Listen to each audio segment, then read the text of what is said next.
The specter of 2016 looms really large. It sure does. And may do so for decades to come. I mean, Andy Beshear won tonight. Democrats look like they've done pretty well. Abortion rights advocates in Ohio looking on track. But, you know, what about the polling? Think about that. Listen. Which would you rather have, America? Of course. I think for Democrats, there is no shortage of positive feelings they should have with results like that. But, you know, as I said, the specter of 2016 it's never going away. Looms. Maybe never going away. Never. Thank you, my friend. We're going to have a lot more on all of that. It is a big night tonight. Just moments ago, NBC News projected that Democrat Andy Beshear won the Kentucky governor's race. Okay, we're going to have a lot more on that, and we're going to have even more projections. As soon as we get them in, I will tell you them. I will give you all the information. Polls have just closed in states across the country, states including Ohio and Virginia, and, yes, Kentucky. And there are a number of candidates and issues that are on the ballot. Tonight, all eyes are on the issue of abortion. Last year, after Roe v. Wade was overturned, Republicans across the country felt the backlash at the ballot box, especially in states where abortion was literally on the ballot. And now tonight, Republicans in multiple states are trying to flip that script, trying to make their anti-abortion policies seem moderate, while painting pro-choice Democrats as the real extremists. Look at what is happening in Ohio, where a vote to enshrine abortion rights in the state constitution is literally issue 1 on the ballot tonight. This is how the right is framing that choice. Late-term abortion is real, and so is the pain. Issue 1 allows it right up to birth. Abortions that are too late, too painful, and too extreme for Ohio. Will you stand for victims? Please vote no on late-term abortion, no on Issue 1.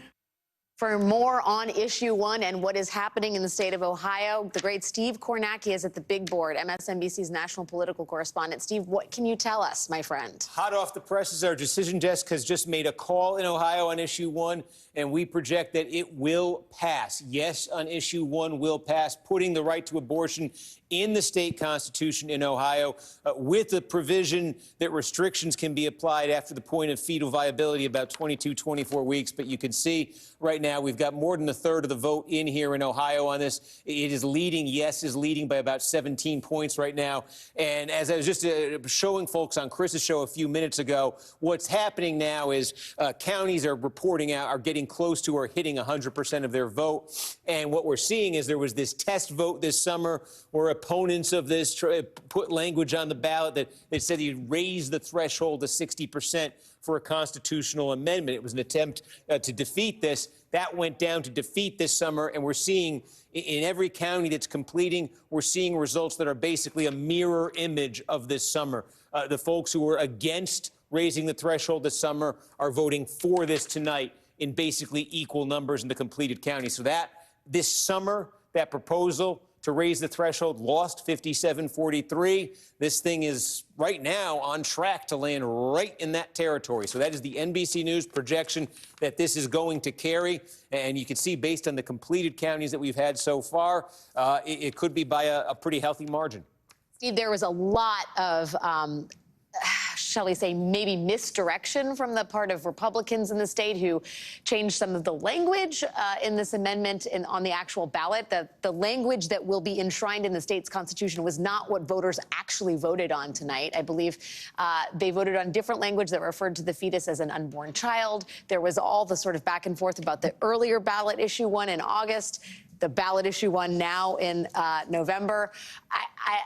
Can you talk a little bit about what we know about how any of that played? Do we have any information about parts of the state that came in stronger than expected? You know, I think the story is the consistency between the vote this summer and the vote tonight. And it really feels like the folks this summer who had decided they wanted to vote for this voted down that initiative this summer to raise the threshold. And the numbers really look the same. That's what I'm struck by, is sort of the sameness of all this. I'd take like a Washington County right here. So we've got almost all the vote in Washington County. Now, this is one of the counties where issue 1 is going to fail.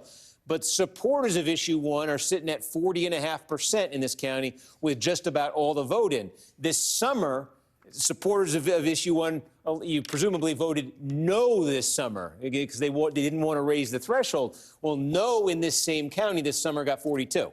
So it really doesn't look like we're not seeing shifts of more than a point or two in these completed counties. So this really does feel like the turnout is higher, it looks like, but it feels in many ways like it's just a rerun of this summer, and that folks on both sides kind of had the same sense then as they do now about what they're voting on, and they had their minds made up in both cases. Yeah, and just to be clear for everybody at home, Ohio is effectively a red state at this point. This is one of the first times voters in a red state have been asked to vote affirmatively for reproductive choice. That's correct, right, Steve? Yeah, and that is, I think, a key point going forward, because this is also seen as a model for other red states and swing states in 2024, where folks are going to try to get this on the ballot. South Carolina, for instance, Florida, Arizona. And the difference here, there have been other states that have put abortion rights constitutional amendments in, but blue states like California,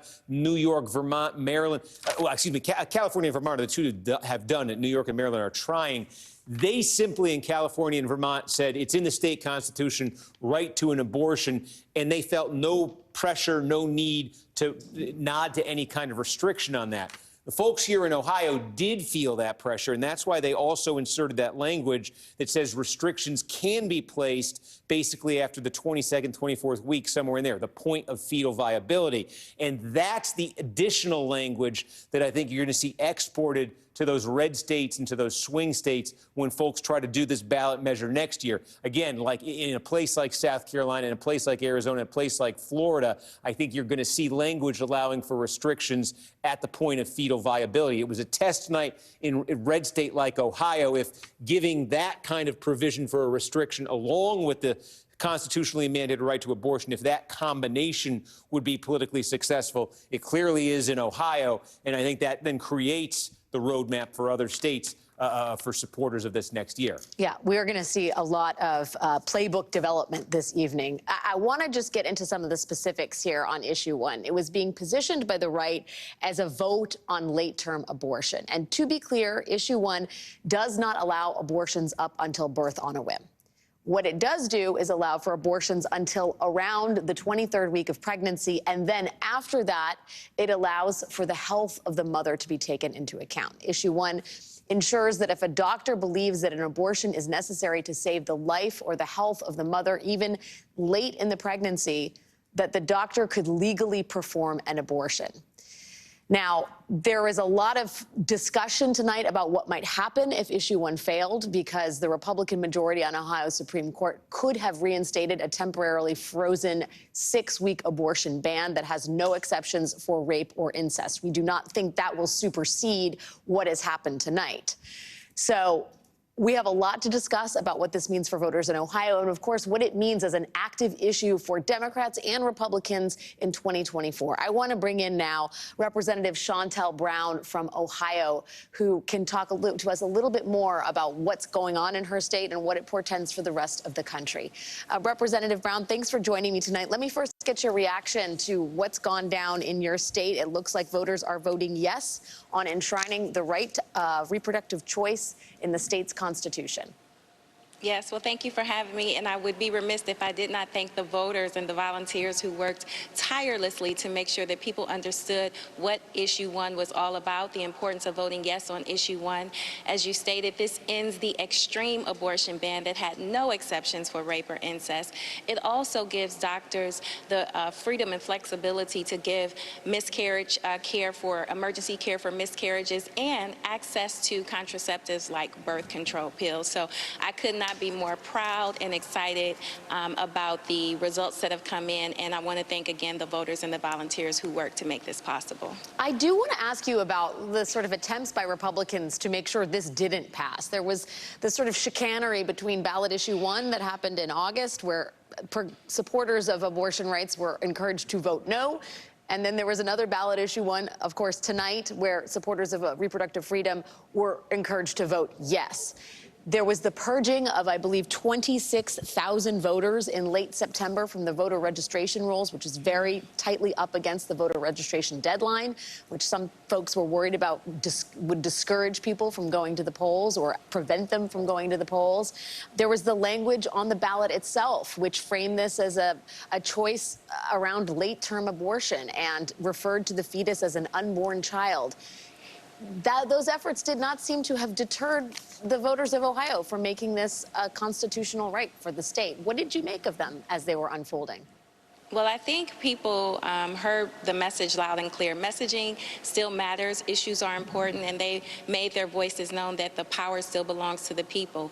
What we were telling people as it relates to issue 1 is it would allow them to make their own health care decisions without the interference of government or fear of being criminalized. That is the bottom line, and that abortion care is health care. So as you can see, just like in August, where there was a lot of confusion, this was I deemed it as the undercard or the first step in a two-step dance, but tonight was the main event, and people were prepared. We started sending the message out in August that you would vote no in August and yes in November, and so people were paying attention, and again, couldn't be more proud of the voters. So despite Republicans' efforts to continue to try to take away our freedoms, suppress, suffocate, and deny our voices at the ballot box, the people continue to show up and show out in Ohio. And I couldn't be more proud again, because so often, so goes Ohio, so goes the nation. And what we know in Cleveland, which is the part of the district that I represent, nothing is given, everything is earned. So we knew going into this race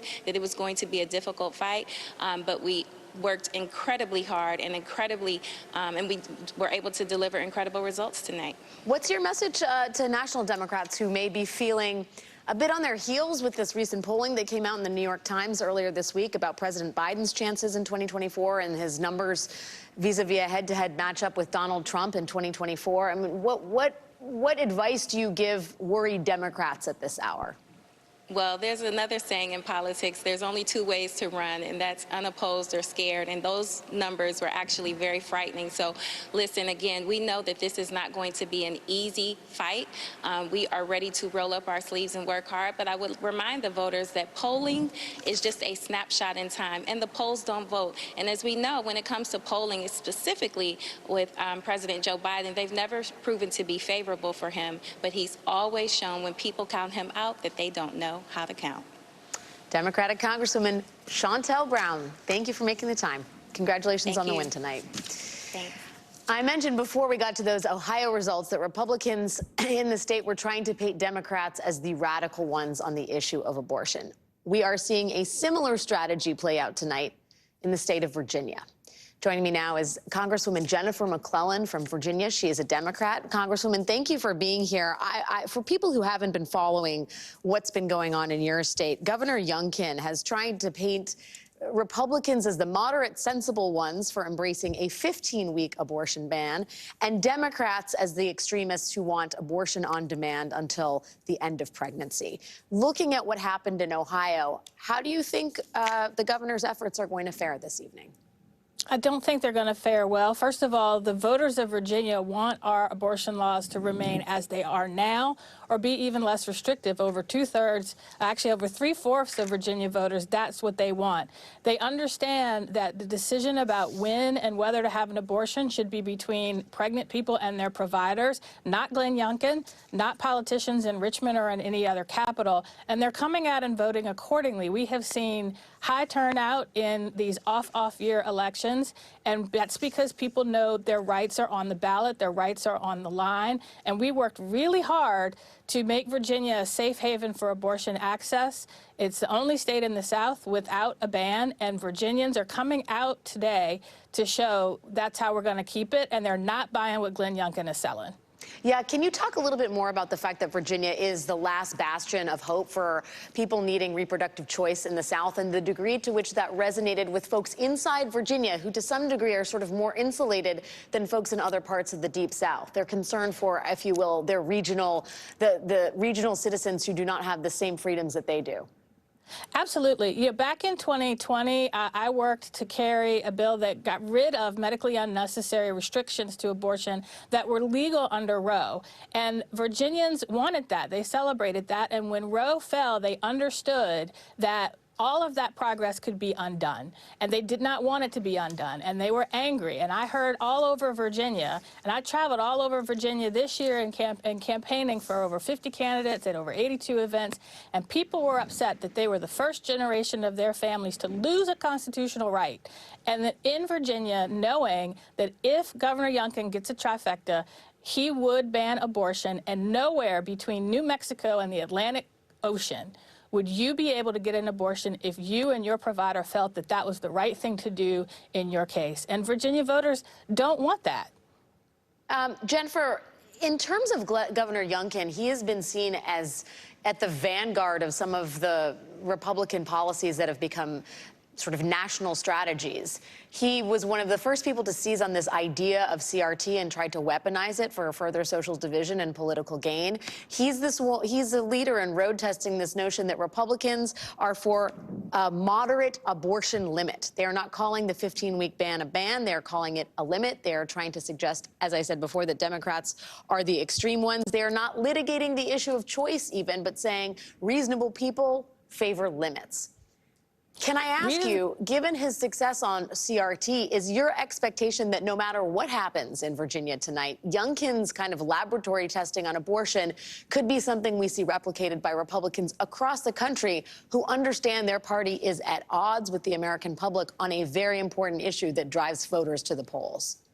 Well, look, I would say that, first of all, when Governor Youngkin became governor and started to govern, Virginians pushed back on his extreme agenda, even related to the curriculum in our schools. And when he tried to rewrite our social studies standards, Virginians came out in droves to say, no, we want a full, complete, accurate history taught in our classes, including how racism of the past impacts our policies in our communities today. They've made that loud and clear. They've made it loud and clear in the polls. And that's also part of what they're coming out and voting for today. They don't want this extreme MAGA agenda, even if it's wrapped up in a smile and a red vest.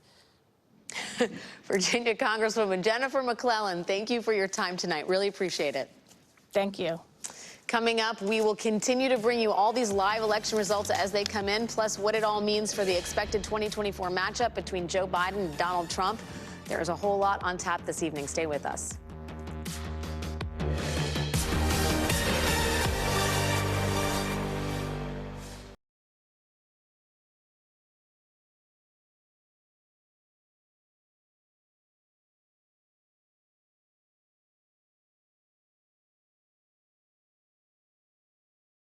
For more on that, let's go to Steve Kornacki. Steve, what can you tell us about the race down there? Yeah, so they are a slow counting state here. 14% of the vote in Mississippi. It's been more than an hour since the polls closed in almost all of the state. That's an important part of the story I'll get to in a second here. You see in the running tally, Tate Reeves is leading Brandon Presley as Democratic challenger, but it's a lot of Republican areas that have come in so far. The county right now that has produced the most of its votes would be DeSoto County, which is right here, which is basically suburban Memphis, fast-growing. Take a look at the result here with about 3/4 of the vote in. Reeves is leading by 18 points. Now, I just want to think about this. In 2019, Tate Reeves got elected. His margin statewide was 5 points. Again, people think of Mississippi as a deeply red state, certainly presidential, but governor's races can be close here. Reeves won by 5 in 2019. So what we're looking at as these counties come in is Presley cutting the margin by 5 points or more in these counties as they come in. So DeSoto County, this is a biggie. 58-40. It's an 18-point margin right now for Reeves. We'll see what happens with the remaining vote. But the margin in this county for Reeves in 2019 was 23 points. That's exactly 5 points. That is exactly the level of movement that Presley needs to see in county after county. If he can cut the Reeves margin 5 points in every county, or if he can increase the Democratic margin 5 points in the counties they won, that puts him in position potentially to win this thing. So that's why I think that's a significant, it's not all, but I think that's a significant number there with 3/4 of the vote in. The other big piece of news out of Mississippi is right here, where the state capital, Jackson, is. Hines County, this is the biggest county in the state. Nearly 1 out of 10 votes are going to come out of this county. And one of the strategic emphases of the Presley campaign has been outreach to black voters. A major component of the population in Mississippi trying to get black turnout up as high as possible. Well, Hines County, not only the biggest county in the state, it's 70% African American. And earlier today, turnout was so high, they ran out of ballots in Hines County. And so they have kept the polls open in Hines County. They're closed throughout the rest of the state. We're getting numbers. So we don't have any numbers from the biggest county of the state. It may be a while till we get any numbers, but the biggest county of the state, a 70% black county, that's been a particular emphasis of the Presley campaign. That's a very interesting wild card as these numbers come in Mississippi. Steve, what can you tell us about the third-party candidate on the screen, Gwendolyn Gray, who's getting 1.3% of the vote, and I believe in DeSoto County, but how meaningful is that overall? Yeah, well, I'll show you overall here. It is potentially meaningful, 1.4 overall. So Gwendolyn Gray actually dropped out of the race. She's no longer an active candidate, but she dropped out after the deadline to get your name off the ballot. She dropped out and she endorsed Presley, but she is, as you say, still hitting 1.5%. Keep this in mind. If this does develop into a very close race, Mississippi's a runoff state. It's not just enough to finish with the most votes tonight. You have to have 50% plus one. So if there's a scenario, and it's too early to say we're ever going to get there, but if there's a scenario where Reeves and Presley are like 1 point apart late at night, it could be that both fall short of 50% because of the, right now, 1.5% going to the third-party candidate. If that were to happen, there'd be no winner declared tonight, and there'd be a runoff 3 weeks from now. Steve, you know, let's talk a little bit about Tate Reeves. We were talking about Andy Beshear in Kentucky in earlier hours being one of the most popular governors in the country. He is sort of defied the logic of these partisan times by being popular even among Republicans as a sitting Democratic governor in a very red state. Tate Reeves has his own baggage in Mississippi. Can you talk a little bit about how the scandals may have sort of personally eroded his popularity in the state? Yeah, no, it's sort of a welfare funding scandal, money that had gone to the former NFL player Brett Favre. This has been dominating the news, it seems like, for a couple of years right now in Mississippi. And it's sort of, it's similar in a way to what Republicans were hoping for in Kentucky. In Kentucky, they were hoping that the weight of being associated with an unpopular National Democratic Party and an unpopular Democratic president in Kentucky would bring down Andy Beshear, even though he was well-liked and even though he had a high job approval rating. Well, Republicans in Mississippi are looking at Reeves, and they're not seeing somebody with the level of personal or job approval performance that Beshear had in Kentucky. They're seeing an incumbent who has softer numbers. They're hoping that in Mississippi, which Biden lost by 16 points, that antipathy towards Biden and the National Democratic Party will save Reeves when Presley, now Presley's an interesting story too, because he is a relative of Elvis Presley. It's a little bit like royalty in Mississippi. And he's run a campaign in some ways that's hit some conservative themes, especially on abortion, that could resonate with a conservative electorate if they are looking for a bridge away from Tate Reeves. Presley's offered them a few on some social and cultural issues as well. Last name like Presley does not hurt in a state like Mississippi. Steve Kornacki, there is a lot to unpack, a lot of analysis to come. Thank you, my friend, for the latest results. We're going to have more on all of this as the hour unfolds. And we're going to go back to that vote in Ohio tonight, where voters decided to vote yes and enshrine abortion rights into the state constitution. But first, the pros and cons of running against a criminally indicted Republican nominee, what the Biden White House can and should do about candidate defendant Donald Trump. Julian Castro joins me to talk about all that. Stay with us.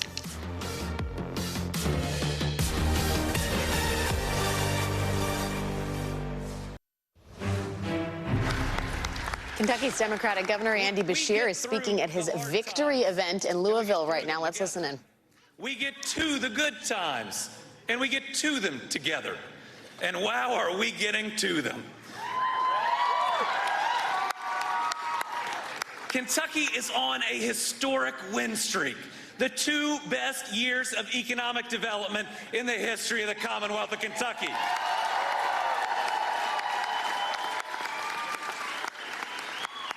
We're building the Brent Spence Companion Bridge without tolls. We're four-laning the entire Mountain Parkway. And we're pushing I-69 forward so fast that Indiana's scrambling to catch up. We're bringing clean drinking water to our counties, and we are running high-speed internet access to every home in Kentucky.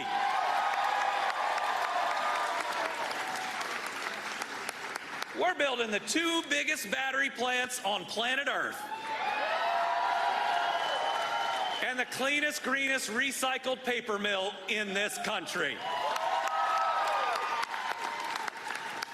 We have record high budget surpluses and record low unemployment.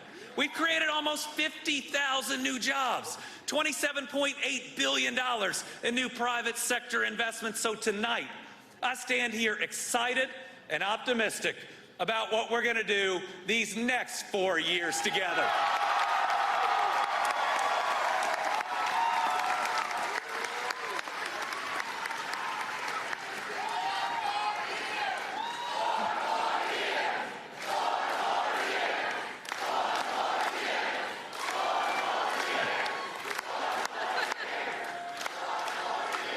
Over these next 4 years, it's time for a couple things. First, it's time to get our educators the big pay raise they deserve.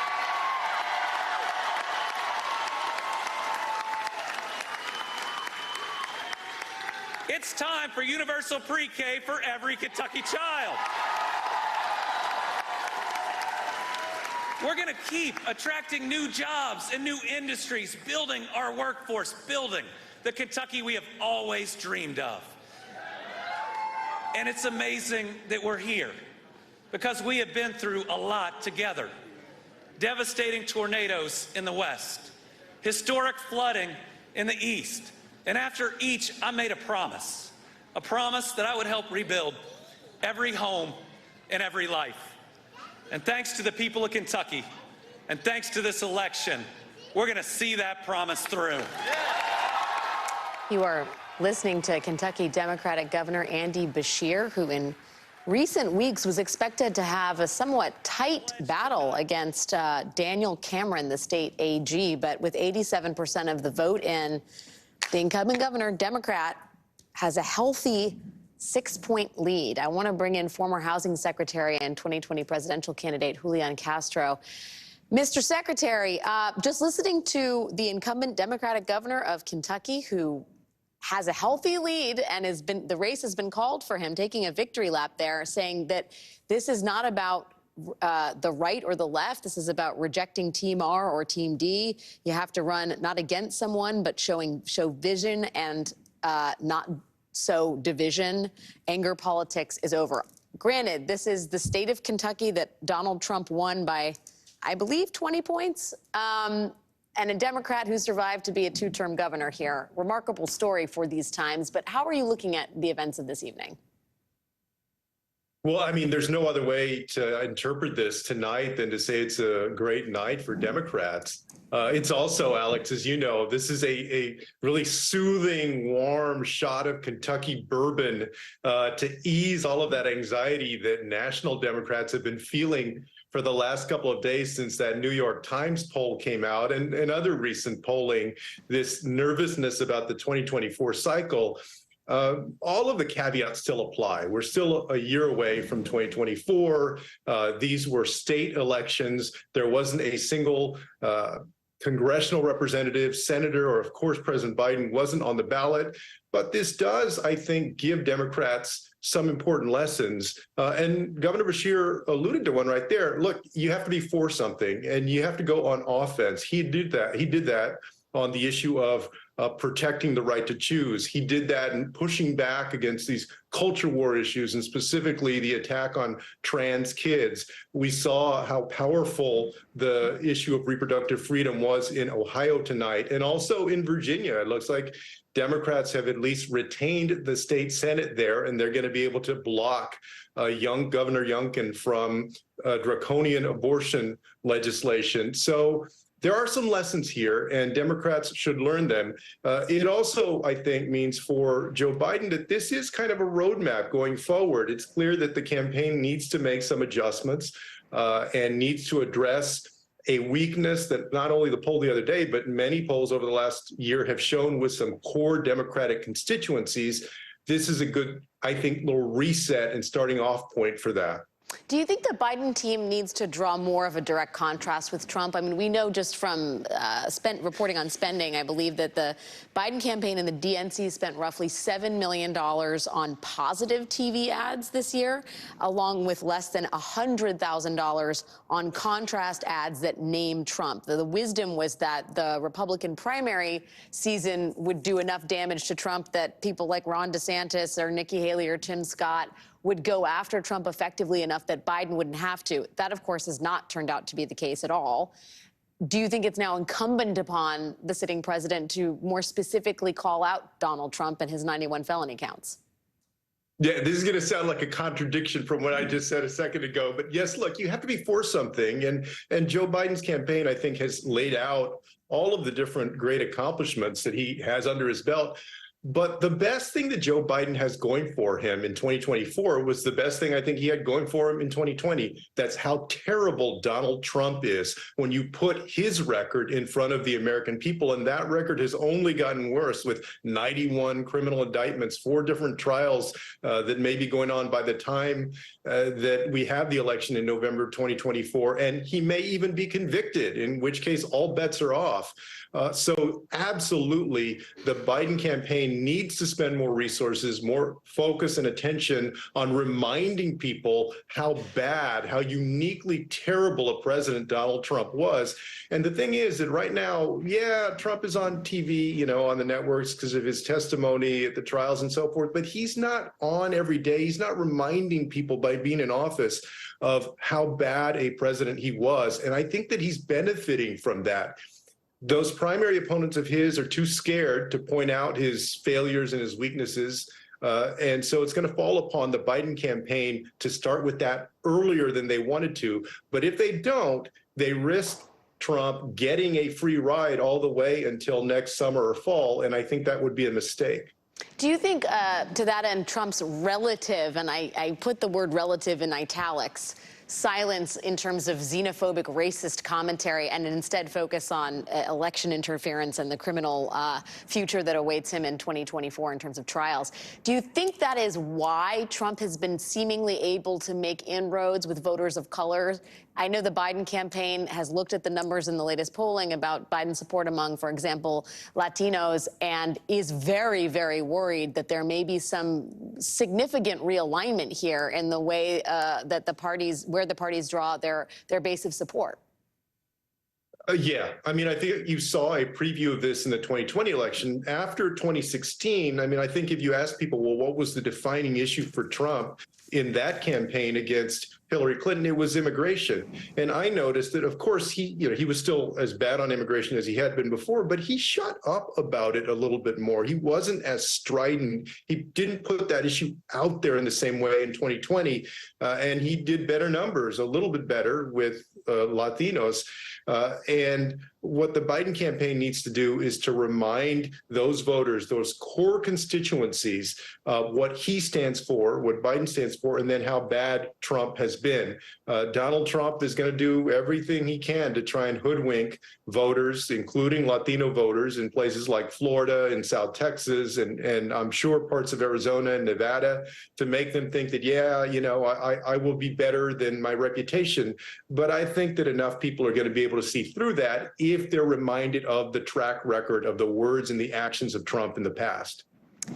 Well, if we're learning anything from tonight, is effective campaigning, people will show up for you. There's a big night tonight. Secretary Castro, thank you for helping me make sense of all of this in the context of the big race that awaits us all in 2024. Thanks for your time tonight.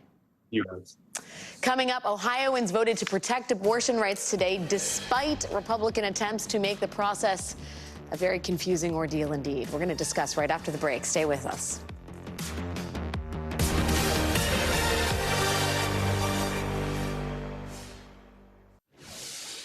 This year, Ohio was the only state to have a ballot measure concerning reproductive rights. A yes vote on the citizen-sponsored issue 1, amends the state constitution to enshrine abortion rights into law, essentially undoing a 6-week ban passed by Ohio Republicans, a ban that is currently tied up in court. Now, our decision desk is projecting that Ohioans have voted yes on ballot issue 1, with 65% of the vote in. About 56% of people voted to amend the Ohio state constitution, giving individuals in that state the right to make or carry out their own reproductive decisions. Comes after a long and confusing campaign led by Republicans. On the ballot itself, voters weren't given the exact language that would be added to the state constitution if they voted yes. Instead, Ohio ballots contained a summary that was written by Secretary of State Frank LaRose, a Republican who is very publicly anti-abortion and who did not hide those views in the wording on the ballot. But now Ohio voters have made their own views known loudly and clearly. Joining me now is Jessica Valenti, the author and publisher of the Abortion Everyday newsletter. Jessica, thank you for being here. I'm sure you have a lot of thoughts and feelings about what is unfolding in the state of Ohio tonight.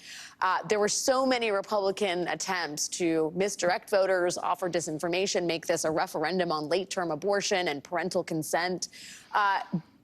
Did anything surprise you in particular tonight? You know, I didn't want to have too much hope. I was very cautiously optimistic, but I'm not surprised, actually. I'm not. I think Ohio voters, just like voters everywhere else, are uninterested in being lied to, and that's what Republicans tried to do here. They tried to lie to them about this amendment. They tried to trick them. They tried to hold up their ability to even vote for the amendment at all. And I think what we saw tonight was a lot of righteous anger, not just about abortion rights, but about those attacks on democracy as well. Can I just talk to you about the attempts to frame what Republicans are pushing for? Nationally, it's a 15-week abortion ban. In the state of Virginia, Governor Youngkin there is saying a 15-week ban is really just a limit. We're the moderates here. The Democrats are the extreme ones because they want abortion on demand up until the moment of birth. That framing, litigating the sort of third trimester, which is where people who have abortions have them because of the life of the fetus or the mother is in danger, they are vanishingly rare. That strategy didn't work in Ohio. Nonetheless, it feels like this is the new playbook for 2024. Don't litigate choice, litigate the time frame. And litigate language, right? Yeah. What we saw in Virginia and what the national anti-abortion movement is very, very interested in is ensuring that their candidates and the media don't call abortion bans bans, right? In Virginia, we saw multiple candidates come out with campaign ads that said literally, it's not a ban. I don't support an abortion ban, because they know that Americans really, really don't like abortion bans. They're incredibly unpopular. And so they're trying to distance themselves from these bans and paint this 15-week ban. They're calling it a reasonable compromise. It's completely ridiculous, both because it's not accurate and because we know that they're not going to stop at 15 weeks, right? Susan B. Anthony, Pro-Life America, big national anti-abortion groups didn't spend millions of dollars in places like Ohio and Virginia to stop with 15 weeks. Do you think that the parental consent is the other sort of boogeyman in a lot of these conversations having nothing to do with abortion on any issue? Republicans always want to inject sort of parental consent as the reason why you should not support something or support it, depending on what it is. That, again, fell flat here. And I wonder what you think about its staying power as a sort of line of argument for Republicans' intent on passing abortion bans. I just don't think they can get around talking about the truth, which is that they want to ban abortion. They want to take control of people's bodies and lives and freedom. And people know that. Voters don't like to be tricked. They don't like to be lied to. Parental rights and the other big message that we saw that failed tonight was anti-trans bigotry, right? They know that their anti-choice talking points are extremely unpopular, and so they were hoping that anti-trans bigotry and parental rights would be a little bit more popular, and clearly that wasn't the case. Jessica Valenti, big night for Democrats and progressive causes this evening, for freedoms writ large. Thanks for your time. Thanks. Coming up, we will talk about the election results tonight in Virginia, where Democrats are hoping to hold the state Senate against Republicans. We're going to be back at the big board with America's sweetheart, Steve Kornacki. That's next.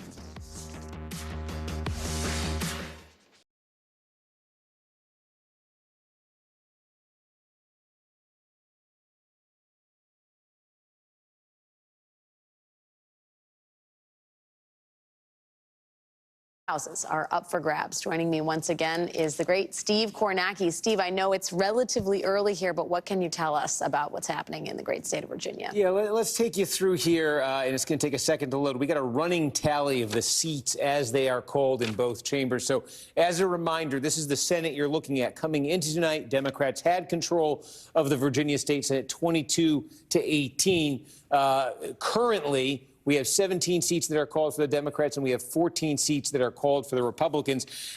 Now, a couple critical developments have happened tonight in terms of what has been called. A Republican incumbent state senator has gone down to defeat. So again, Republicans need to be making gains here, not losing seats. And there are also two state Senate districts in Northern Virginia right now, one Republican held, the other Democratic held, where in the vote tally, there's a significant vote in, and the Democrats are leading the vote tally in both of them.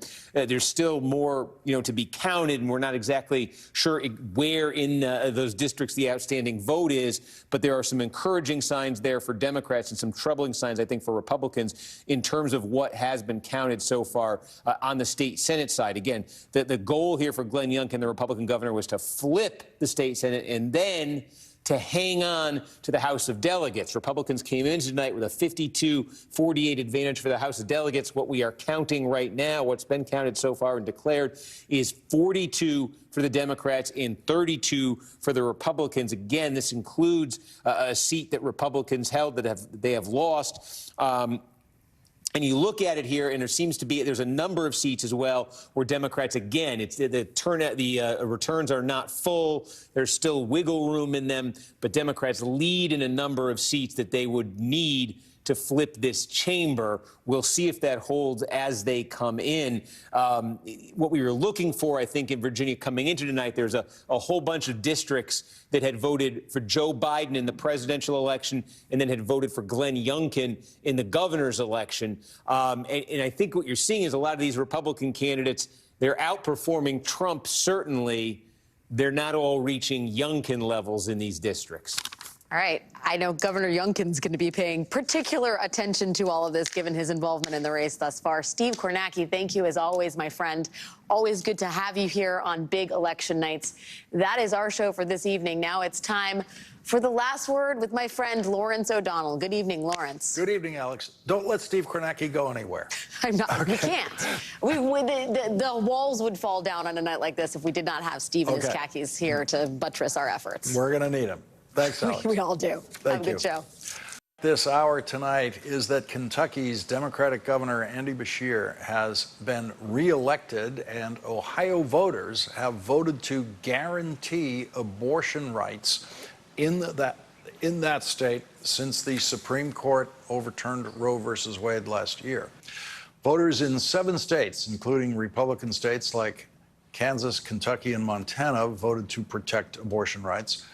The vote tonight nullifies the state's 6-week abortion ban passed by Republicans in the Ohio legislature that is currently being challenged in court. Joining us now, we think, is Steve Kornacki, the national political correspondent for NBC News and MSNBC, or perhaps not.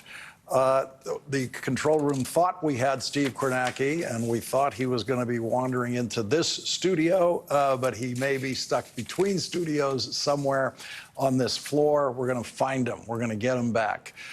Instead, joining us now is Sherrod Brown, Democratic Senator from Ohio. Senator Brown, what is your reaction to this major news tonight that the voters of Ohio have delivered?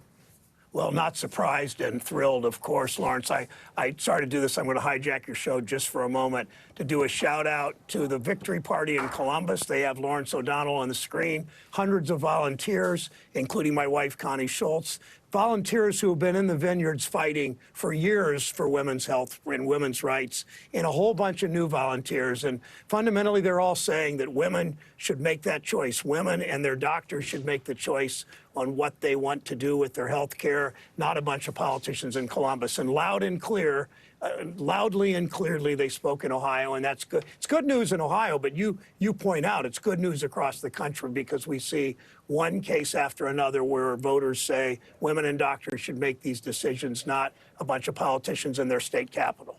Do you see in this something that your colleagues, Democratic senators, yourself running for re-election, something in this that they can use?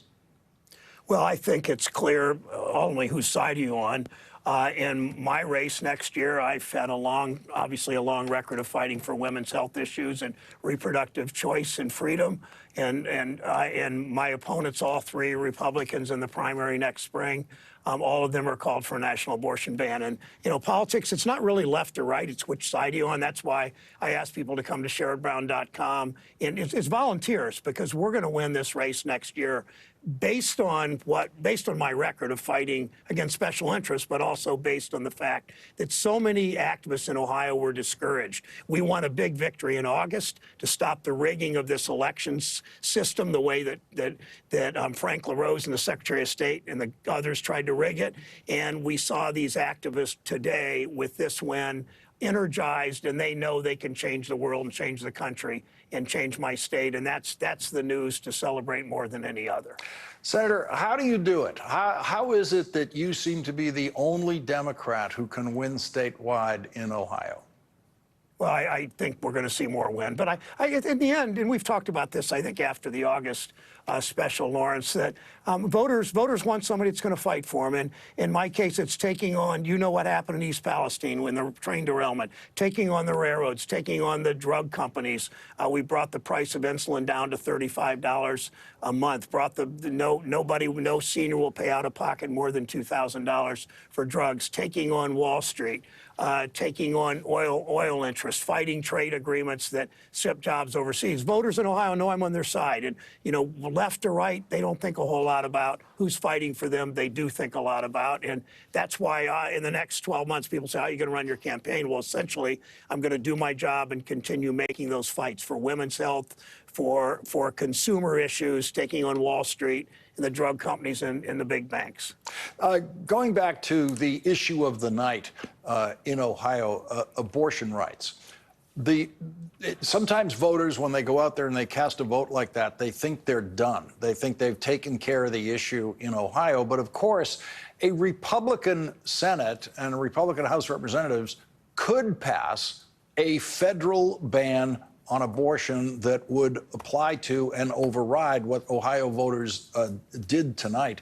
How do you keep voters engaged on that issue after some of them might think they've done their job tonight? Well, they certainly did their jobs tonight, but it's more than that. You know, I think we all kind of were a bit naive, thinking that Roe v. Wade, women's right to reproductive rights will always be there, voting rights will always be there, consumer protections will always be there. Well, they're not, because there are always people that are trying to take these away. My three opponents, there are three Republicans running for this Senate seat. Two of them self-funders, one of them uber partisan Secretary of State. All of them have said they want a national abortion ban. There are candidates all over the country like that. So we win on this tonight, very, very significant, lifts all of us up and gets all of us enthusiastic and empowers all of us. But we need to continue it into next year to make sure these candidates in Ohio and across the country who pledge to their base that they're going to pass a national abortion ban, we've got to make sure that doesn't happen. And that's really my mission for the next 12 months. What do you think are issues number 2 and 3 for Democrats? Well, I think issues number 2 and 3 are to keep building this economy and making sure that voters understand that Democrats in Ohio, for sure, that I'll continue to take on Wall Street. We've seen the kind of abuses that Wall Street has done. We've seen bad trade deals that have shut down production of far too many plants in my hometown of Mansfield, and where Connie and I live in Cleveland now.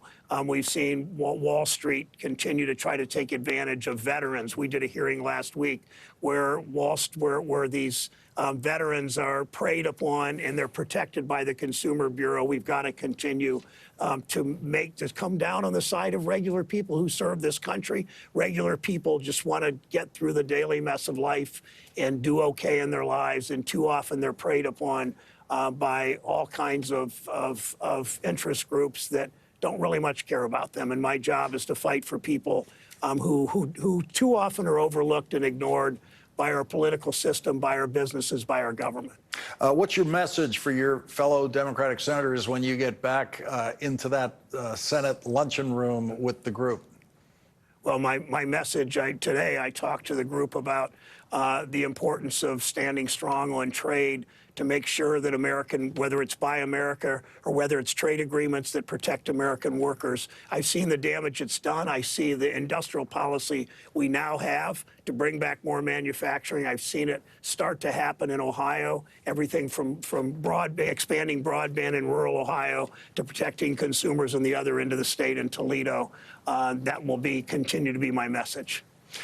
Ohio Senior Senator Sherrod Brown, thank you very much for leading off our coverage tonight. A great evening. Thanks so much. Thank you. And always have time for a shout out for the volunteers. Now, Steve Kornacki has found his way into our studio tonight. Steve, what's the latest? What are the things we should be paying attention to now?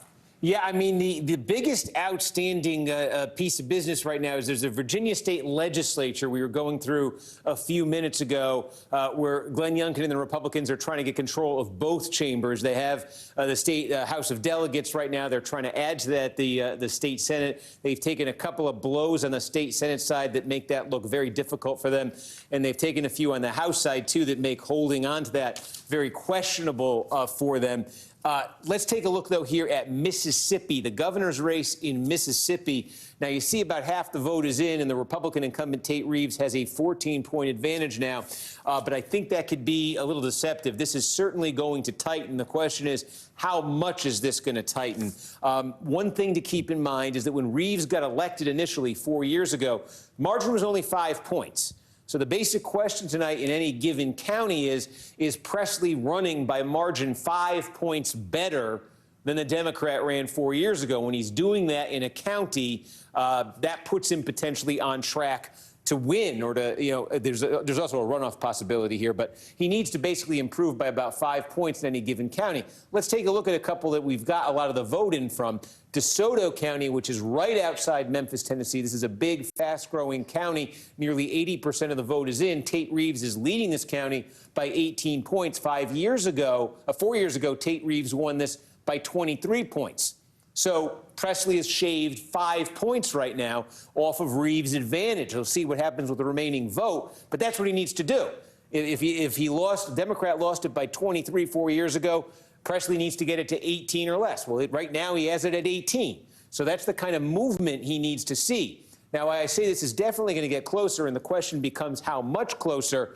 This is the big question mark right now. Hines County, where the state capital of Jackson is, there are no votes in from there yet. About 1 out of every 10 votes in Mississippi is going to come out of Hines County. The reason there are no votes in from Hines County is because sometime late this afternoon, they ran out of ballots. And so they've kept the polls open as they've closed throughout the rest of the state, and we've started to get reports in. We've gotten a lot of reports in from the rest of the state. We have nothing from Hines County. Now, this is a huge core Democratic county. In the 2019 governor's race, the Democrat won it by 56 points. And one of the major points of emphasis for Brandon Presley and for the Democrats has been turning out black voters. Hines County is 70% black. So there's evidence, too, in some of these Mississippi Delta counties that also have large black populations of Presley overperforming from where the Democrats were 4 years ago. So if that continues, if he ends up getting a huge number and a huge turnout out of Hines County, now also along the Gulf Coast, Presley's shown improvement in some counties, this could get very interesting. But we really, the thing we're going to spend a long time waiting for here, I think, is Hines County and what exactly that does as the other votes fill in around it. Steve, any reports on how you run out of ballots in a heavily Democratic area like that? Well, listen, as I said, that if you're the Presley campaign, that might be an encouraging sign for you, because it was such a point of emphasis to drive up African-American turnout. So if you find out that a 70% African-American county ran out of ballots, it could be a sign that your strategy is working. Steve, we will be coming back to you in the hour. Thank you very much for that, Steve. Got it.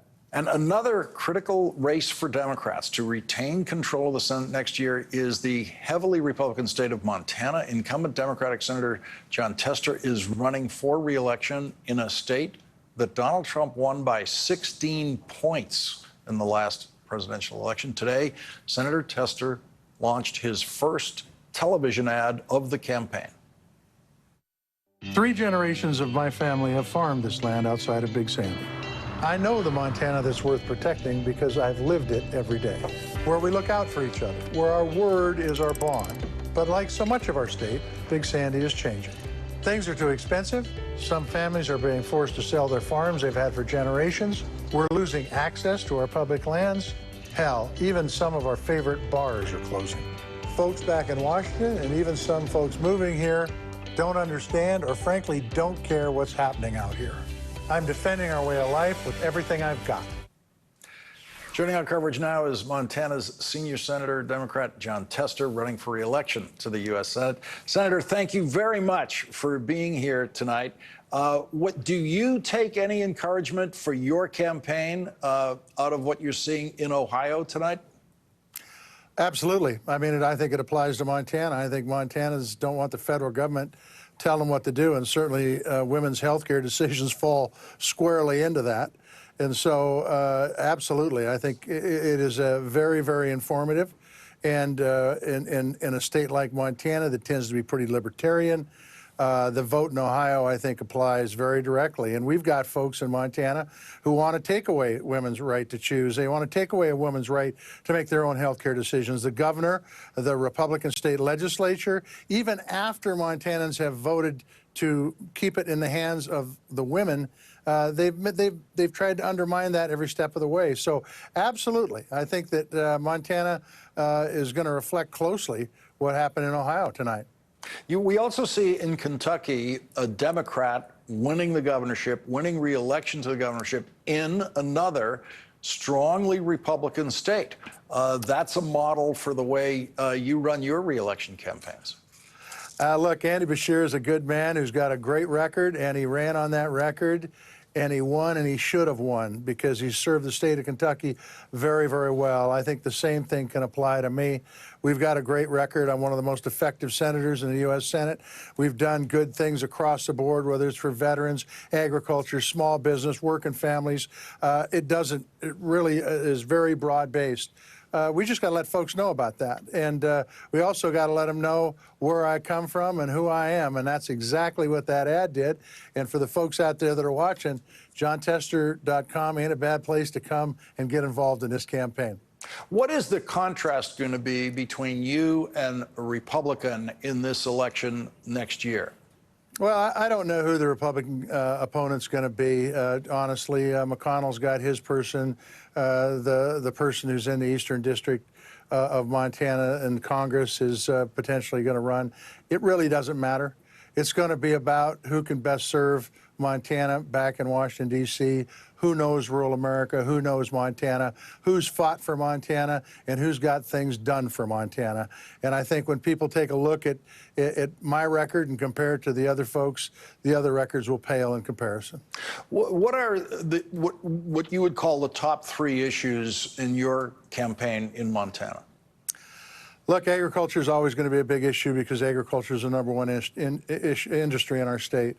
Access to our public lands. Montana is the greatest state in the greatest country in the world. And the reason it's the greatest state is because we have public lands and people have access to those public lands to go hunting and fishing and hiking and biking and all those quality of life things that are so very, very important. And then there's several more, but I'll just throw in veterans. We have second highest per capita veterans in the country. Our people serve at a higher rate than just about any other state in the union. We're very, very proud of our military, and we're very, very proud of our veterans, and we need to make sure that our veterans are taken care of when they come back from active duty and become civilians. And those are three issues that are very, very big in Montana. There are also three issues that I've been very, very involved in. What's the Democratic versus Republican view of agriculture in Montana? Is there any difference in the parties on that? Look, I think there is. I think there's a lot of issues. I mean, I think take a look at consolidation in the meatpacking industry. Democrats are working to break that up. Republicans, it's the same old stuff where, you know, competition isn't too good in that industry. And quite frankly, capitalism works very well where there's competition, but there isn't competition in that. And who's bearing the brunt of that? The cow-calf operators are bearing the brunt of that. And so that's just one. You can say this, make the same argument for inputs for agriculture. There needs to be more competition in the marketplace. The fact that there's just a few seed companies or just a few chemical companies supplying farmers with chemicals, that's driving family farmers out of business. And quite frankly, I've been fighting for those kind of issues since the very first day I walked through the doors of the United States Senate, to make sure that we have competition, to make sure that farmers and ranchers get a fair shake. You know, you're pretty much the only guest who comes on this program to talk about agriculture policy in government. And so I love hearing the details of it, and I hope the audience too, because this is a very different state you're running in than where most of the people in this country live. As you go forward, what do you think are the stresses that you expect in the campaign next year? Issues that could be live next year that aren't so prominent right now? So look, Lawrence, what they've always done in every campaign that I've ever run in is they've tried to make me into somebody that I'm not so they could run against that person. They've already tried to do it in this election. They're going to do it over the next 12 months. There's no doubt about it. We have to remind people where I came from. I was basically, the town I was born in, I've lived my whole life within 100 miles of that town until I got this job. My roots are deep. My grandparents, my grandmother and grandfather homesteaded the place we're on. I'm an incredibly lucky man, my wife and I, to be able to farm that land. People need to know that. People need to know that I fight for Montanans every single day in a place where there's not a lot of representation of real rural America back here. And so they will try to make me into something I'm not. That's fine. Let them do it. It's really hard for them to make me into somebody I'm not because I am who I am. And that's the way I've always been. We've won elections being who I am, and I'll continue to be that. Will I say stuff that's inappropriate once in a while? Sure, I will. But the bottom line is I'm going to continue to make sure I'm looking out for rural America, making sure they have a seat at the table on every policy that comes up. Senator Jon Tester, who has never said anything inappropriate on this program, thank you very much for joining us again tonight. Pleasure to be with you, Lawrence. Thank you. And coming up, Andrew Weissman and Neil Katyal will join us for a status update in the case of United States of America versus Donald J. Trump, in which Special Prosecutor Jack Smith filed 4 important motions. That's next.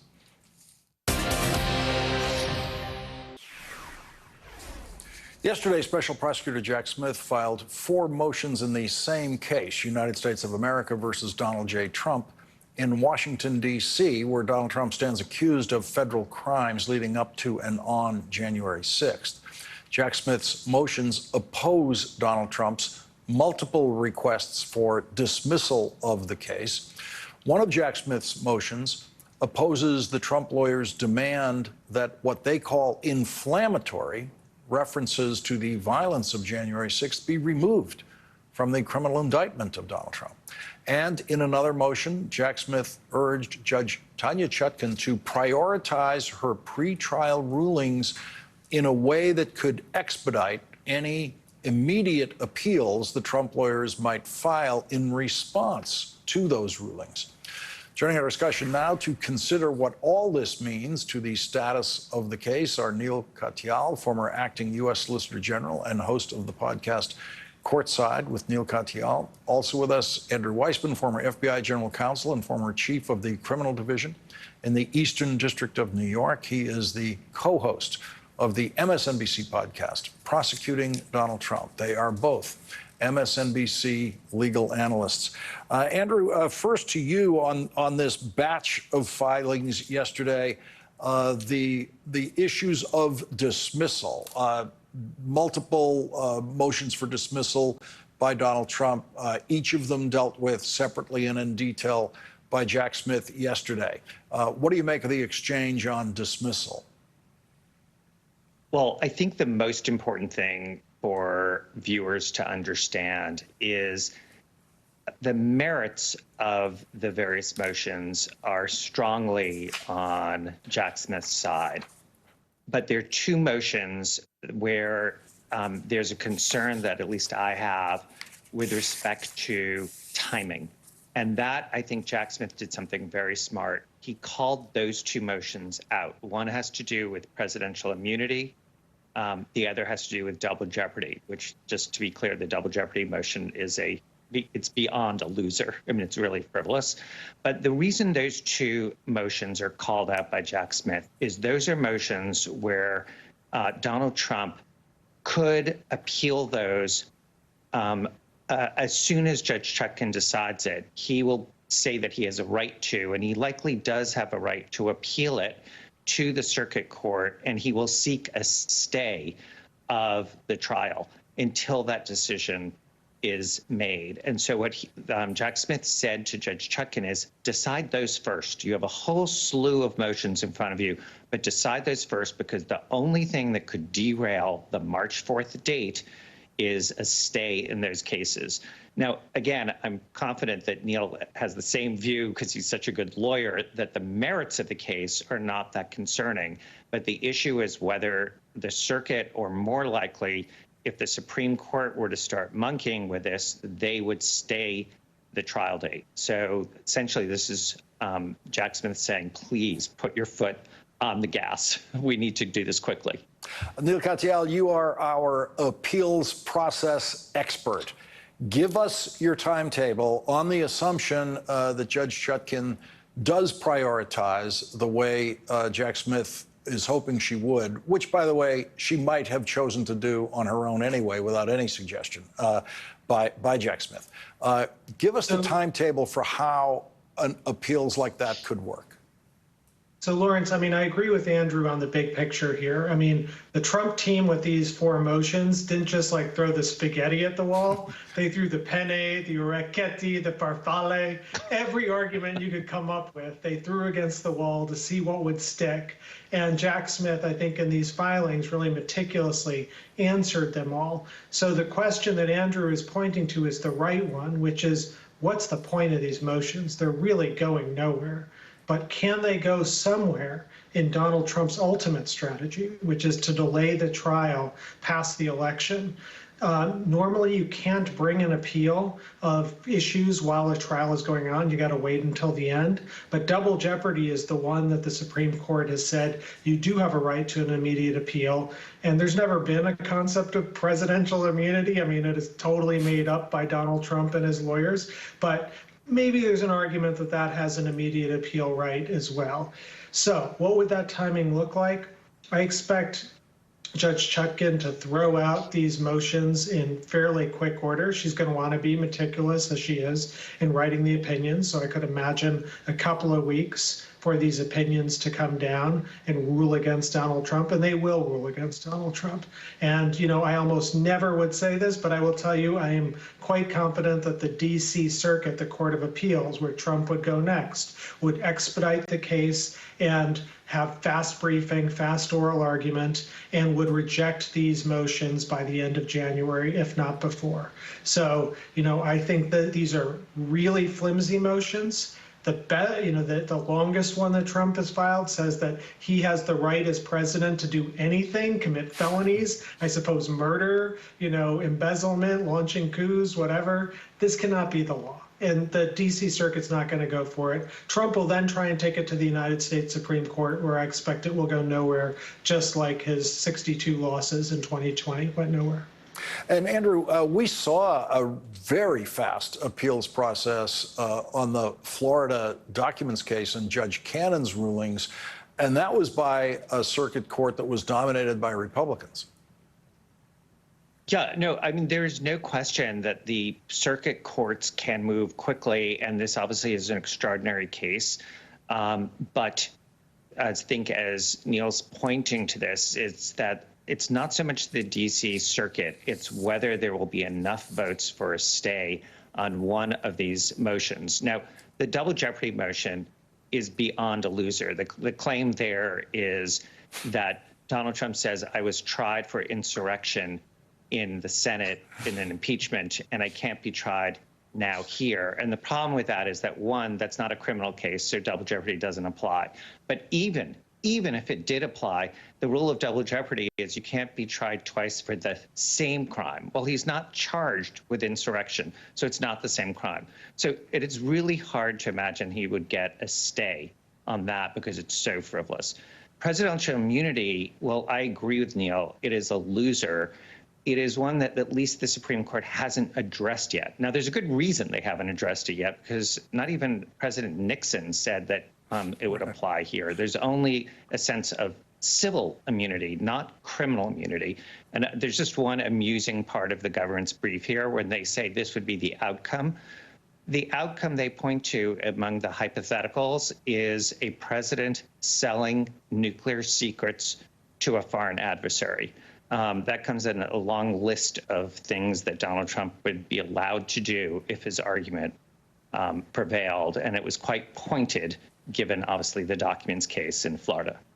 So, Neil, given the totality of where we are in this kind of status review, what is your sense of the trial date in this case and the likelihood of it significantly moving? I feel it's March 4th. It is going to stick. That is, the trial judge has been pushing for that date. She's alerted Trump to that. All Trump has done, if anything, in the interim, since she alerted Trump to it, is, make the case that the trial should be moved up because of all of his, intimidation of witnesses and the like. The D.C. Circuit, the U.S. Supreme Court, I do not see pausing this, staying it, to use the technical legal term, past March 4th. I don't. These are just such weak motions. I can't imagine that they would be able to get a majority of the Supreme Court to stay it. Neil Katyal and Andrew Weissman, thank you both very much for joining us tonight. Thank you. You're welcome. Thank you. And coming up, it is election night in America, as we, of course, already know, and Steve Kornacki will be back with us at the big board for the latest election results after this break.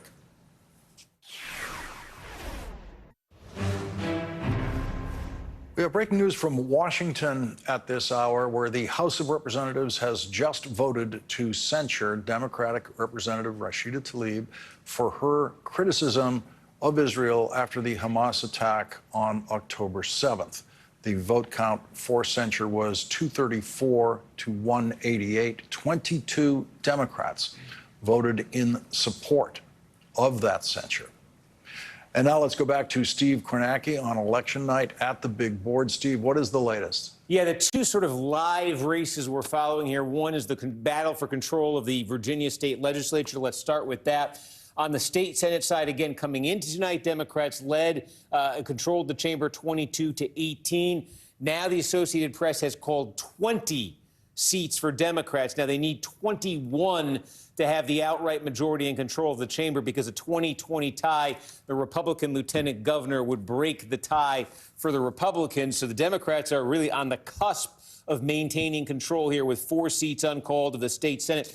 2 of those seats are held by Democratic incumbents, one of them in a very tight race. The other has a lead with a lot of the vote in. Either one of those goes to the Democrats, or one of the other 2, for that matter, which are fairly close as well. Any one of those 4 outstanding goes for the Democrats. They maintain control of the state Senate. Remember, Glenn Youngkin, Virginia Republicans, their goal was to take back the state Senate. On the General House of Delegates side, it was 52-48 Republicans coming into tonight. The current AP total is 45 for the Democrats, 34 for Republicans. There are a number of uncalled races where Democrats lead right now, and lead by seemingly substantial, fairly substantial margins. So Democrats, a clear path for them to get up to about 50 seats, 50-50. If this thing ended in a 50-50 tie, there'd have to be some kind of power-sharing agreement. So neither party, if it ends in a 50-50 tie, really has functional control of the chamber.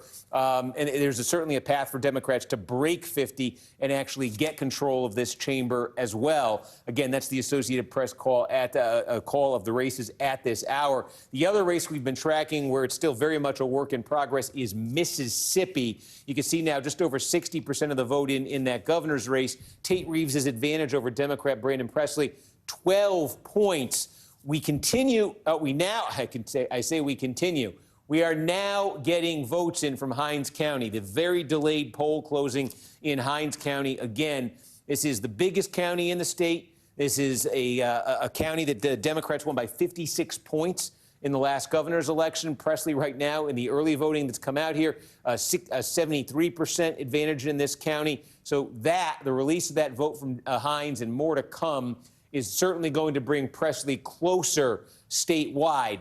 The issue that Presley is running into here is he's made gains in some counties. He's made gains in a number of counties from the Democratic nominee in 2019, but it's not been consistent. And in fact, in a couple of big counties, he is not doing anywhere near what the Democrat did in 2019. For instance, now, it's only about 40% of the vote in. This was a Democratic county in 2019. Democrats carried this county in a governor's race for the first time in more than 30 years in 2019. So Presley wanted to keep Madison in the Democratic fold and maybe even expand the margin. But you see, this looks like it may be reverting to pre-2019 form. Reeves with a 17-point advantage. Again, still a lot of vote to come in there, but that's a troubling sign, I think, for Democrats. And also, again, this is the second biggest county in the state. This is right outside of Jackson, the state capital. This is a core Republican county, but with 75% of the vote in, that is a 34-point margin for Tate Reeves. He did grow up in this county, but again, this was only a 26-point county for Tate Reeves back in 2019. So a big share of the vote, and Reeves seems to be making a significant jump here from how he finished in 2019. Similarly, Madison, this is, I think, the fourth largest county in the state. So that is bad news for Democrats, what's happening outside of the Jackson area. The good news for them is they're starting to get the vote reported out of Hines County, where Jackson is. But is that going to be enough? The results we're getting right now from Madison and from Rankin suggest, even a huge number out of Jackson and out of Hines County may not be enough there for Presley. Do remember, keep in mind that there is that scenario if they both finish under 50%, that independent at 1.5 could force a runoff in that scenario if nobody gets 50% plus one. But there's a sort of a mixed bag here as far as Democrats are going, and they may need more than a mixed bag to overcome the obstacles they face toward winning this election. Steve Kornacki, thank you. We will be watching Mississippi. Thanks, Steve. Got it. Well, I am here tonight because someone decided to change the direction of my life years ago. The story of the remarkable person who spent her life trying to improve this country through elections is next. I would not be sitting here tonight were it not for Liz Moynihan, who drew her last breath this morning at age 94. That she died on Election Day is fitting for a woman who dedicated her life to making this country better through elections, beginning with President John F. Kennedy's campaigns. This is the first time I saw the word Moynihan on a ticket, a train ticket from Washington, D.C., with my destination listed as Moynihan Train Hall at Penn Station in New York City. I spent the entire 3 hours on that train staring at that word, Moynihan, and out the window and back to that word, Moynihan, as I marveled at how lucky I was that Liz Moynihan decided to change my life. Elizabeth Brennan Moynihan was the love of Senator Daniel Patrick Moynihan's life. She was also the campaign manager of his 1988 re-election campaign. I was a writer then, the author of one book, just getting started in screenwriting, when I became a striking member of the Writers Guild, which was at the beginning of one of our longest strikes. Knowing I was desperately available because of the writers' strike, Liz Moynihan asked me to join her in the re-election campaign. I was reluctant. I didn't know anything about politics, but I needed a paycheck. The Moynihans knew what it was like to need a paycheck. Pat Moynihan's mother was a bartender in Hell's Kitchen while he was a shoeshine boy in Times Square. I decided to take the paycheck and did next to nothing for it, just agreed with Liz Moynihan's good ideas. Every good thing in my work life since then has been because Liz Moynihan decided to change the course of my life. She wasn't just her husband's campaign manager, she was his career manager. In the 1960s, Liz Moynihan was very disappointed to hear that Harvard University's offer to Professor Moynihan did not include tenure. Liz got involved, and Professor Moynihan got tenure.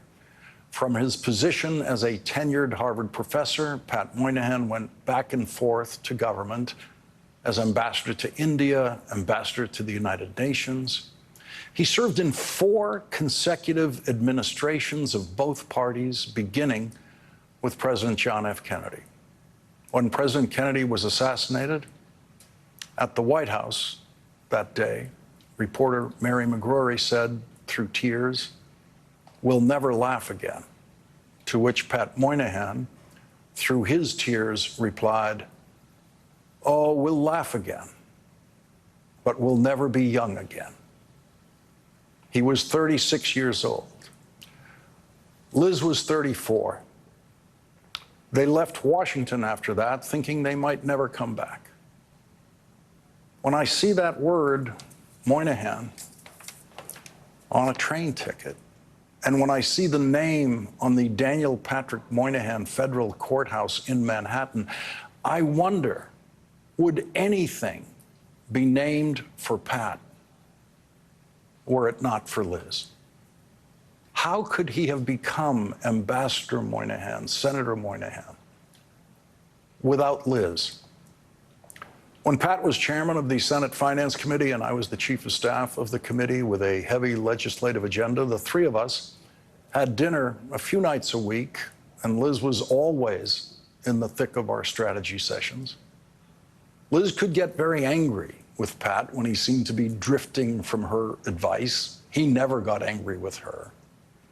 He would always get very quiet in the face of her anger, which always passed eventually and ended in laughter. I was never uncomfortable in those moments because that's when I got to see the real glue of their lifetime romance. In anger, Liz was loud, Pat was silent, and both were always respectful and loving. Liz outlived Pat by 20 years. She never stopped thinking about him. We never stopped talking about him. When I visited Liz on Sunday, she was sleeping peacefully. The only sound in the room when I was alone with her was the sound of the New York City Marathon finish line, which was right outside her second-floor window. Liz had this photograph at that window across the room from her bed. The sound of triumphant marathoners who just finished running 26 miles.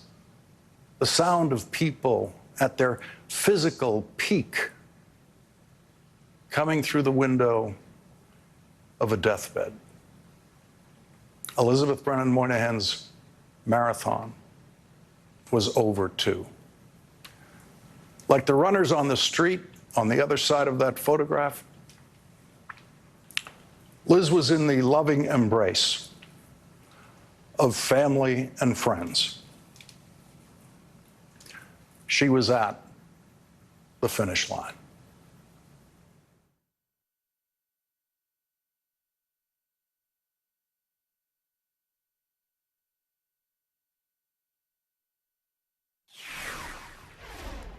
Today, the United States Senate confirmed President Joe Biden's 150th federal judge.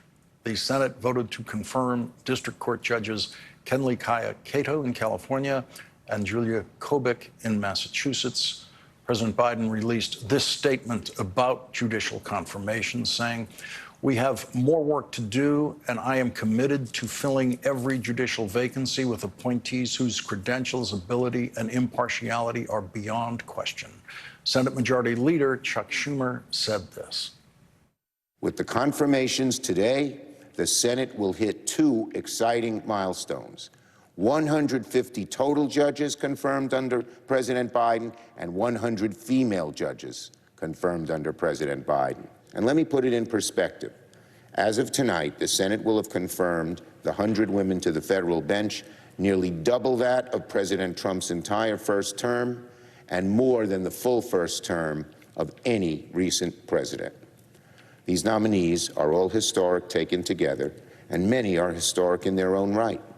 We confirmed the first black woman to the Supreme Court, the first Muslim woman to the federal bench, and much more. This Senate has now confirmed more women of color to the bench than any Senate under any previous president. And we aren't done. We aren't done. The Senate's Majority Leader, New York Senator Chuck Schumer, gets tonight's last word. The 11th hour with Stephanie Ruhle starts now. Well, we showed you that the Democratic governor of Kentucky managed to win re-election tonight. It's one of two governors' races highlighting this off-year election. And the question after that Kentucky race was called relatively early in the night was, could Democrats actually make it 2 for 2 in governor's races in red states? And so that brings us to Mississippi and what is going on down there. To set up in Mississippi, the Republican governor Tate Reeves elected relatively narrowly by a 5-point margin back in 2019, seeking a second term against Democrat Brandon Presley. Let's take a look at what's going on in Mississippi. Not all the votes have been counted, but a lot of them have. Most of them have. 86% are in right now. Reeves, 52, Presley, 46.6. Now, this screen says too early to call, but I can tell you that, it said... Timing's everything, isn't it? It no longer says too early to call. NBC News has formally declared Tate Reeves, the Republican incumbent governor, re-elected in Mississippi to a second term. The timing on this is a little interesting because Brandon Presley, the Democrat, had actually conceded this race about an hour ago, but we wanted to make sure Mississippi's a little unique. It's a runoff state, so it was clear for a long time here that Reeves was going to finish ahead of Presley for the night, but it's a runoff state, 50% rule. He has to get 50% plus 1 to win tonight. If he had fallen under that number and with an independent candidate who had dropped out of the race but who was still on the ballot getting about 1.5 points, it was possible for Reeves to fall under 50, still lead Presley, and get forced into a runoff. That's what the delay on this call was all about. But now enough is in from enough counties here that Reeves can formally be declared by our decision desk the winner of a second term. In terms of the margin here, this is breaking down pretty similar to how it did in 2019. It was a 5-point Reeves win in 2019. It's 5.4 points right now. There are still some votes to come in and be counted. What just happened, I think what just triggered that call from the decision desk is we got a big batch of votes in just moments ago from the biggest county in the state. That's Hines County, overwhelmingly Democratic. As you can see, Presley winning it by 59 points. And it accounts for almost 10% of all the votes that are cast statewide. Now we've got 80% of the vote in right there.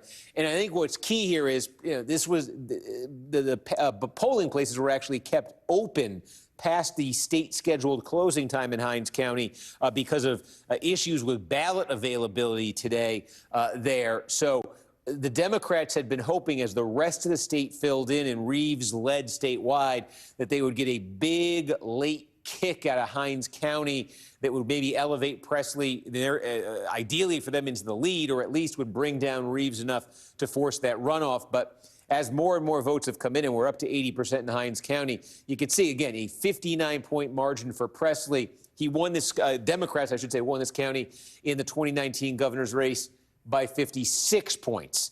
And again, when you think about it, the Democrats in 2019 lost statewide by 5. That means they needed basically on average to be improving their performance by 5 points in every county if they were to make up that difference. Well, they improved it by, right now they've improved it by 3 points in their best county. So it is an example of why Presley is doing good for a Democrat in Mississippi, but it's not enough. And there are some counties we could show you in the state where he actually did improve significantly on how Democrats fared in 2019. So there were moments tonight we were looking at this. For instance, I can show you DeSoto County here. This is suburban Memphis, fast growing. It is a Republican area, but almost all the votes are in right here. And the margin is 17 points for Tate Reeves. Tate Reeves is going to win this somewhere around 17 points. Well, Reeves' margin in this county, and this is a pretty big county, his margin 4 years ago was 23. So actually, here is a county where Presley did what Democrats were hoping he would do. He made the kind of gains off the Democratic performance in 2019 that they were looking for. There are counties like this I can show you throughout the state. That's why throughout the night, depending on where you were looking at the map or what was being reported at the time, it looked like there were some pathways for Presley in this race. But what happened was, as the night wore on, Reeves was able to counter those Democratic gains in some key places. And I think where this was really won for Tate Reeves tonight, take a look outside of Jackson, outside the capital city. These two big counties here. Madison County, it's the 4th largest county in the state. And almost